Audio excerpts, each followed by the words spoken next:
Hello বন্ধুরা, তোমার সকলকে স্বাগতম তোমাদের চ্যানেল ডাব্লিউবি প্রাইভেট টিউশনে। তো আজকের এই ভিডিওতে আমরা উচ্চ মাধ্যমিক ফাইনাল এক্সামের জন্য রাষ্ট্রবিজ্ঞানের এমসিকিউর একটি সেট নিয়ে আজকের এই ভিডিওতে আলোচনা করব। একের দাগের প্রশ্ন বলছে, ঠান্ডা যুদ্ধকে গরম শান্তি বলে বর্ণনা করেছেন বার্নেট। Option number C. দুই একটা বলছে দ্য কোল্ড ওয়ার গ্রন্থটির প্রণেতা বলছে ওয়াল্টার লিপম্যান। বলছে গ্লাসনস্ট ও পেরেস্ত্রিকা নীতি দুটির প্রবক্তা হলেন গর্বাচেভ।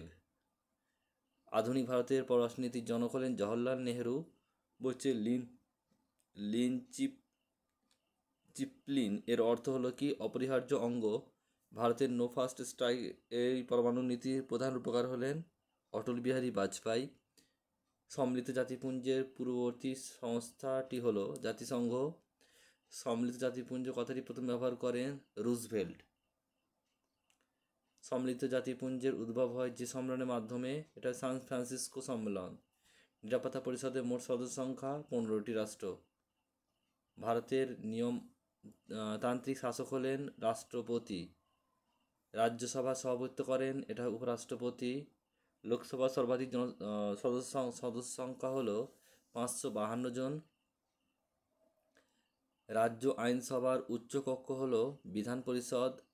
ভারতের যুক্তরাষ্ট্রীয় আদালতটি হল সুপ্রিম কোর্ট। সুপ্রিম কোর্টের কাছে মূল, আপিল ও পরামর্শদান এলাকা রয়েছে। যথা বিহিত আইন অনুসারে বিচার করতে পারে মার্কিন সুপ্রিম কোর্ট। পশ্চিমবঙ্গের প্রথম লোক আদালত গঠিত হয় 1987 খ্রিস্টাব্দে। নেক্সট হচ্ছে দেখো, বলছে ট্রাইব্যুনাল হলো, এটা হবে আইন নির্দিষ্ট পদ্ধতি গঠিত অস্থায়ী আদালত। ক্রেতা সুরক্ষা আদালতে সর্বনিম্ন স্তর হলো জেলা স্তর। পশ্চিমবঙ্গের পঞ্চায়েত আইন প্রণীত হয় 1973 খ্রিস্টাব্দে। নেক্সট প্রশ্ন বলছে, গ্রাম পঞ্চায়েতের প্রধান সভা আহ্বান করেন বিডিও। বলছে পৌরসভার মুখ্য প্রশাসক হলেন চেয়ারম্যান। এরপর রয়েছে দেখো, বর্তমানে পশ্চিমবঙ্গের পৌর নিগমের সংখ্যা হলো 7টি। নেক্সট প্রশ্ন বলছে, তাসখন চুক্তি সম্পাদিত হয় 1966 খ্রিস্টাব্দে। গ্রুপ অফ 77 বা 77টি রাষ্ট্রের গোষ্ঠী ড্যাশ নিয়ে গঠিত জোট নিরপেক্ষ দেশসমূহ। ভারতের পররাষ্ট্রনীতির সর্বাপেক্ষা গুরুত্বপূর্ণ বৈশিষ্ট্যটি হল জোট নিরপেক্ষতা। বলছে ইন্ডিয়ান ফরেন পলিসি গ্রন্থটির প্রণেতা হচ্ছেন বলছে ভিপি দত্ত। সার্কের বর্তমান সদস্য সংখ্যা হলো 8। সিমলা চুক্তি স্বাক্ষরিত হয় ভারত ও ড্যাশের মধ্যে পাকিস্তান। বলছে বিশ্বের নাগরিক সভা বলা হয় সাধারণ সভাকে। জাতিপুঞ্জের সনদের 1 নম্বর ধারায় বলা হয়েছে জাতিপুঞ্জের উদ্দেশ্যে। বলছে ইউনেস্কো এর কেন্দ্রীয় কার্যালয়টি অবস্থিত বলছে ভেনিসে। বিশ্বব্যাংক সদর দপ্তরটি অবস্থিত ওয়াশিংটনে।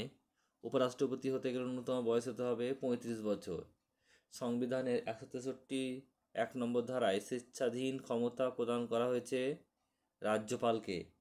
নেক্সট হচ্ছে, পার্লামেন্ট প্রণীত আইন বাতিল করতে পারে সুপ্রিম কোর্ট। রাজ্যসভার অধিবেশনে সভাপতিত্ব করেন উপরাষ্ট্রপতি।